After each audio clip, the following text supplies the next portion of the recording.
আসসালামু আলাইকুম। ইঞ্জিনিয়ারিং ক্লাসরুমের পক্ষ থেকে আপনাদের সকলকে জানাই স্বাগত। তো আজকের ভিডিওতে আমরা শিখব কোন একটি সেকশনের সেন্টার অফ গ্র্যাভিটি কিভাবে নির্ণয় করতে হয়, যাকে সংক্ষেপে সিজি বলা হয়। আর সেন্টার অফ গ্র্যাভিটি আমাদের পলিটেকনিকের 2022 প্রবিধানের স্টিল স্ট্রাকচার নামে যে সাবজেক্টটা আছে ষষ্ঠ সেমিস্টারে, সেই সাবজেক্টে কিন্তু ইনক্লুড করা হয়েছে। আর গত প্রবিধানের অর্থাৎ 2016 প্রবিধানে কিন্তু এটা স্ট্রাকচারাল মেকানিক্সে ছিল। তো এই সেন্টার অফ গ্র্যাভিটি কিন্তু আমাদের পলিটেকনিকের ফাইনাল এক্সামের জন্য যেমন ইম্পর্টেন্ট এবং গ্রেড এডমিশনের জন্য খুবই গুরুত্বপূর্ণ একটা টপিক। তো এই টপিকটা বাদ দিয়ে কিন্তু আমাদের সিভিল ইঞ্জিনিয়ারিং কল্পনা করা যায় না। তো এই জন্য এই টপিকটা আমাদের জানতে হবে। আর এই টপিক থেকে আপনাদের 4টা ভিডিও আমি ধারাবাহিকভাবে দেবো। এই 4টা ভিডিও যদি আপনারা কমপ্লিট করেন, তাহলে বেসিক থেকে অ্যাডভান্স লেভেলের সিজির যত প্রবলেম আছে সকল প্রবলেম আপনারা কিন্তু সমাধান করতে পারবেন। এই সিজি সম্পর্কে জানতে হলে প্রথমে আমাদের কিছু সেকশনের সাথে পরিচিত হতে হবে। এই সেকশনগুলোই মূলত আমাদের সিজি নির্ণয়ের জন্য প্রয়োজন পড়ে, এর বাইরে কোনো সেকশন আসলে প্রয়োজন পড়ে না। যেমন এগুলো কিন্তু সবগুলো একটা ফরম্যাটের মধ্যে, যেমন ত্রিভুজ, তারপরে হচ্ছে এই আয়ত, বর্গ, ট্রাপিজিয়াম, বৃত্ত, অর্ধবৃত্ত, আর এটা হচ্ছে কোয়ার্টার বৃত্ত, অর্থাৎ একটা বৃত্তের 4 ভাগের 1 ভাগ এটা। তো এখানে টোটাল 8টা চিত্র আছে। তো এই 8টা চিত্র জানলে আমাদের কিন্তু হয়ে যায়। এই 8টা চিত্রের বাইরে সেন্টার অফ গ্র্যাভিটিতে আর কোনো চিত্র প্রয়োজন পড়ে না। এখান থেকে এই ট্রাপিজিয়ামটা দেখেন, এই ট্রাপিজিয়ামটা আমাদের না পড়লেও হবে, তারপর আমি নিয়েছি যারা অ্যাডভান্স লেভেলে শিখতে চান, এই জন্য আমি ট্রাপিজিয়ামটা নিয়েছি। তো এই ট্রাপিজিয়ামটা কিন্তু ম্যাথে অতটা ইম্পর্টেন্ট নয়, এটা আসলে চাকরির পরীক্ষার জন্য ইম্পর্টেন্ট। অনেক সময় এমসিকিউ দিয়ে থাকে যে ট্রাপিজিয়ামের ভর কেন্দ্রের যে এমসিকিউটা সেটা দিয়ে থাকে, এজন্য আমি এটা নিয়েছি। তো পলিটেকনিকে মূলত এই বাকি 7টা লাগবে, ট্রাপিজিয়ামটা বাদে বাকি যে 7টা আছে এই 7টা লাগবে। তো এগুলা দেখেন, এটা হচ্ছে একটা আয়তক্ষেত্র। তো আয়তক্ষেত্রের ক্ষেত্রে এই দেখেন, এই প্রত্যেকটার এক একটা পার্সোনাল সিজি আছে, তাই না? আর সিজিটা আসলে মূলত কি এটা একটু বলে নেই। সিজিটা হচ্ছে যে কোনো একটা সেকশনের সমস্ত ভর যে বিন্দু দিয়ে ক্রিয়া করবে সেই বিন্দুতে আমরা সিজি বলবো, অর্থাৎ সেন্টার অফ গ্র্যাভিটি। এখানে এই আয়তর ক্ষেত্রে সেন্টারটা কোথায় হবে? এই বরাবর হবে। আচ্ছা, এই বর্গের ক্ষেত্রে কোথায় হবে? সেন্টারটা এখানে হবে। তারপরে দেখেন এই ত্রিভুজের ক্ষেত্রে সেন্টারটা কোথায় হবে? এই বরাবর হবে, এখানে। তারপরে এটা দেখেন, এটা কিন্তু একটা সমদ্বিবাহু ত্রিভুজ, আর এটা হচ্ছে একটা সমকোণী ত্রিভুজ। আর সমকোণী ত্রিভুজের এই মানটা হচ্ছে কিন্তু 90 ডিগ্রি, এবং এই দুইটা কোণের সমষ্টি হবে 90 ডিগ্রি। আর এটা হচ্ছে একটা সমদ্বিবাহু ত্রিভুজ।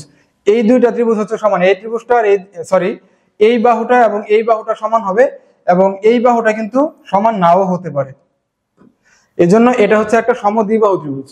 এটা হচ্ছে একটা বৃত্ত, এটা হচ্ছে একটা অর্ধবৃত্ত, আর এটা হচ্ছে একটা কোয়ার্টার বৃত্ত। অর্থাৎ একটা বৃত্তকে আমরা যদি 4টা ভাগ করি, 4টা ভাগ করলে একটা ভাগ নিয়েছি আমরা, ধরেন এই যে এই ভাগটা, এই অংশটুকু আমরা নিয়েছি, এই অংশটুকু জাস্ট নিয়েছি, এটা হচ্ছে একটা কোয়ার্টার বৃত্ত। এই বৃত্তের সেন্টার কোথায় হবে? সিজি হবে এখানে।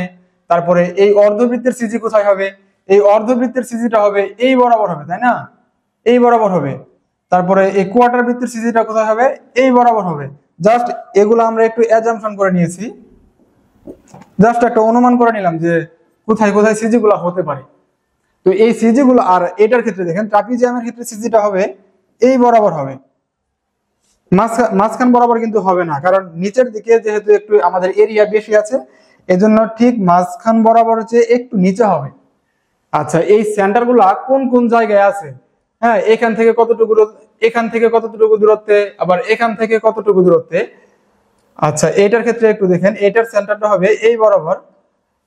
এই সেন্টারটা এই বাহু থেকে কতটুকু দূরত্বে এবং এই বাহু থেকে কতটুকু দূরত্বে, এই বেসিক গুলো আমাদের কিন্তু জানতে হবে।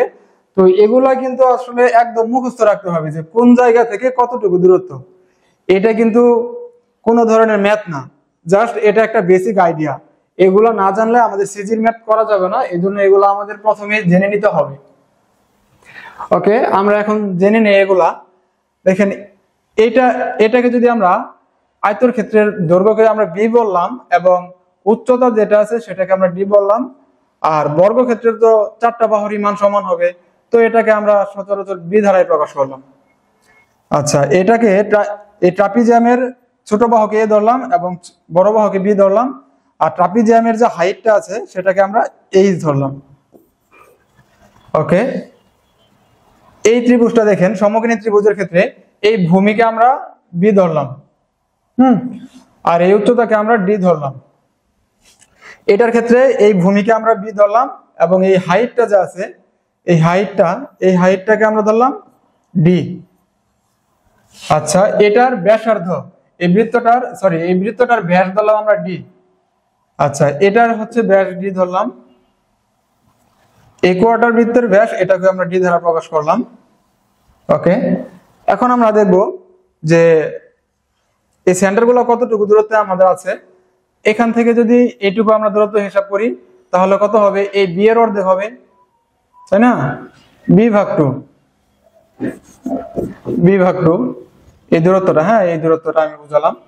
ওকে, তারপর দেখেন এইটুকু কত হবে, এইটুকু হবে বি ভাগ টু একই, এবং এইটুকু কত হবে, এখান থেকে এই পর্যন্ত ডিস্টেন্স কত হবে, এটা হবে ডি ভাগ টু, এবং নিচ থেকে যদি আমরা এই পর্যন্ত হিসাব করি এটুকু হবে ডি ভাগ টু। ওকে, আয়তর ক্ষেত্রে দেখি, আয়তর ক্ষেত্রে যদি আমরা হিসাব করি তাহলে কি হবে, এটা হবে বি ভাগ টু, এটাও হবে বি ভাগ টু, এবং এই দূরত্বগুলো হবে, এটাও বি ভাগ টু, এটাও হবে বি ভাগ টু। আচ্ছা, ট্রাপিজিয়ামটা আমরা পরে দেখছি। এখন সমকোণী ত্রিভুজের ক্ষেত্রে যদি আমরা লক্ষ্য করি, এই সমকোণ থেকে যদি আমরা এদিকে আগাই এই দূরত্ব কতটুকু হবে, এবং এই সূক্ষ্মকোণ এটা এবং এটা, এই দুইটাই কিন্তু সূক্ষ্মকোণ। সূক্ষ্মকোণ হচ্ছে 90 ডিগ্রির চেয়ে ছোট যেটা, সেটাই হবে সূক্ষ্মকোণ। এই সূক্ষ্মকোণ থেকে যদি এই সেন্টারের দিকে আমরা আগাই তাহলে ডিসটেন্সটা কতটুকু হবে এটা দেখব, এবং এখান থেকে এই ডিসটেন্সটা কতটুকু হবে এটা দেখব, একদম সবকিছু আমরা দেখব ডিটেইলস।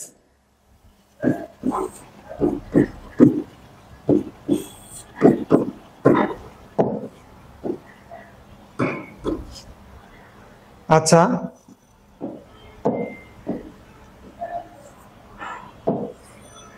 দেখেন এই ডিসটেন্সটা, এই যে এইটুকু কত হবে, এইটুকু হবে 1/3 অফ ডি, অর্থাৎ এই ডি এর 3/1 হবে। তাহলে এই বাকিটুকু কত হবে, বাকিটুকু হবে এই ডি থেকে, আপনারা ডি থেকে, টোটাল ডি থেকে এই 1/3 অফ ডি মাইনাস করবেন। এটা যদি মাইনাস করেন তাহলে 2/3 অফ ডি পাবেন।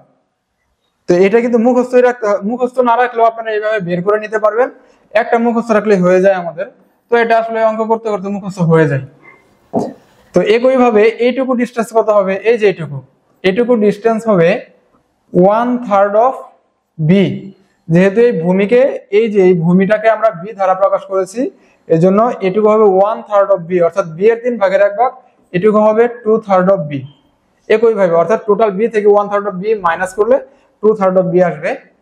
তো এই চিত্রটা খেয়াল করেন, এই চিত্রের ক্ষেত্রে যদি আমরা এখান থেকে এই পর্যন্ত যেতে চাই তাহলে অ্যান্সারটা কি হবে, বি এর অর্ধেক হবে জাস্ট, আর এখান থেকে এই পর্যন্ত এটাও বি এর অর্ধেক হবে।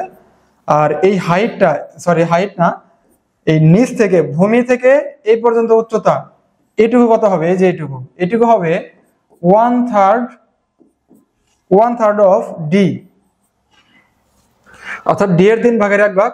একইভাবে যদি আমরা উপর থেকে এই পর্যন্ত হিসাব করি, উপর থেকে এই সেন্টার পর্যন্ত, এটা কত হবে 2/3 অফ ডি।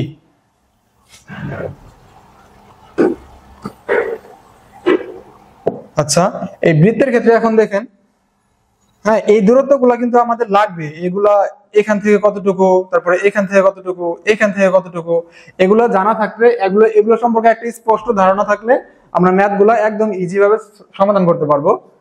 তারপরে দেখেন, এটা যদি সেন্টার হয় তাহলে এখান থেকে এই পর্যন্ত দূরত্ব কত হবে, এটা হচ্ছে ডি ভাগ টু, বা আপনারা এটাকে ব্যাসার্ধ বলতে পারেন আর। তো একইভাবে এটুকু কত হবে, এটুকু ডি ভাগ টু, তারপর উপর থেকে কত হবে ডি ভাগ টু, নিচ থেকেও ডি ভাগ টু। এগুলো সবগুলোই দূরত্ব হচ্ছে ডি ভাগ টু করে, এই দূরত্বগুলো ডি ভাগ টু করে। ওকে, এইটার ক্ষেত্রে আপনারা খেয়াল করেন, এইটার ক্ষেত্রে কি হবে, এইটার ক্ষেত্রে কিন্তু একটু ঝামেলা আছে। ভূমির ক্ষেত্রে সমস্যা নাই, এটা হচ্ছে ডি ভাগ টু, এইটুকু হচ্ছে ডি ভাগ টু, বাট এইটুকু দেখেন, এই যে এইটুকু কত হবে, এইটুকু হবে এই ডিসটেন্সটা হবে 0.424 আর, অর্থাৎ এই বৃত্তের ব্যাসার্ধকে 0.424 দ্বারা গুণ করলে আপনারা এই ডিসটেন্সটুকু পাবেন। তাহলে এইটুকু কত হবে, এই উপরটুকু কত হবে, এই উপর থেকে এই পর্যন্ত ডিসটেন্স কত হবে টোটাল, অর্থাৎ আর থেকে যদি আপনারা 0.424 আর এটা মাইনাস করেন, এটা মাইনাস করলে কিন্তু আপনারা মানটা পেয়ে যাবেন 0.576 আর, এই ভ্যালুটা কিন্তু আপনারা পেয়ে যাবেন। তার মানে এখান থেকে দাঁড়ালো এই ডিসটেন্সটা, এই যেটুকু এই উপর থেকে এই সেন্টার পর্যন্ত ডিসটেন্স হবে 0.576 ইন্টু আর। ওকে, তারপর আরেকটা চিত্র আছে, এটা খেয়াল করেন। এটার ক্ষেত্রে কি হবে ডিসটেন্সটা, এটার ক্ষেত্রে ডিসটেন্স হবে এইটুকু, হ্যাঁ, এখান থেকে এই পর্যন্ত, এখান থেকে এই পর্যন্ত, অর্থাৎ এই ডিসটেন্সটা হবে এই যেটুকু 0.424 ইন্টু আর। ওকে, এই যে এইটুকু, এই ডিসটেন্সটুকু হচ্ছে 0.424 আর। তাহলে বাকিটুকু কত হবে, বাকিটুকু হবে একইভাবে আপনারা আর থেকে 0.424 আর যদি বাদ দেন তাহলে এটা পাবেন 0.576 আর, এটা পাবেন। তো এই দুইটা টার্ম কিন্তু আমাদের একটু মুখস্থ রাখতে হবে, যে 0.424 আর, এটা মনে রাখলেই এটা বের করা যাচ্ছে। এবং এটার ক্ষেত্রেও দেখেন 0.424 আর মনে রাখলেই আমাদের এটা বের করা যাচ্ছে। ওকে, এখন আমরা ট্রাপিজিয়ামটা দেখব। ট্রাপিজিয়ামটা দেখেন, তো ট্রাপিজিয়ামের ক্ষেত্রে আমরা এই ছোট বাহুটাকে ধরলাম এ এবং এই বড় বাহুটাকে ধরলাম আমরা বি, তাই না? এটা হচ্ছে সেন্টার এবং এই ট্রাপিজিয়ামটার হাইট। তো হাইটটা কিন্তু আপনারা অবশ্যই সমান্তরাল যে দুইটা বাহু দেয়া থাকবে, এই সমান্তরাল দুইটা বাহুর মধ্যবর্তী ডিসটেন্স হবে হাইট। এই ট্রাপিজিয়ামটা উল্টা করে দেয়া থাকতে পারে, এভাবে তো দেয়া থাকতে পারে। এভাবে যদি দেয়া থাকে তা হাইট তো আসলে এইটা নেওয়া যাবে না, এইটা তো হাইট নেওয়া যাবে না। হাইট নিতে হবে যে সমান্তরাল যে দুইটা বাহু দেওয়া আছে, সমান্তরাল বাহুদের মধ্যবর্তী যে দূরত্ব সেটা হবে আমাদের হাইট, এইচ এর মান। ওকে, এখন দেখেন আমাদের যে এখানে এই যে ডিসটেন্সটা, এই যে এইটুকু, অর্থাৎ বড় বাহু থেকে সেন্টার পর্যন্ত যে মানটা, এই মানটা কত হবে, এই মানটাকে আমরা ওয়াই বার বললাম। যেহেতু লম্বালম্বী দূরত্ব, এই জন্য আমরা ওয়াই বার বললাম। এই এখান থেকে এই পর্যন্ত কত হবে, এটার মানটা হচ্ছে এই হাইট, অর্থাৎ h/3 into 2a plus B divided by a plus B. এটা হচ্ছে এই ডিসটেন্সটা, এটা। আর এই ডিসটেন্স কত হবে, এই ডিসটেন্স তো সহজ, এটা হচ্ছে b/2 হবে। এইটুকু তো b/2ই হবে, এই যে এইটুকু এখান থেকে এই পর্যন্ত, এটাও b/2। আর উপর থেকে এই পর্যন্ত ডিসটেন্স কত হবে, এই টোটাল এইচ থেকে আপনারা যদি এই এইচ বার মাইনাস করেন তাহলে কিন্তু উপর থেকে এই পর্যন্ত ডিসটেন্স পেয়ে যাবেন।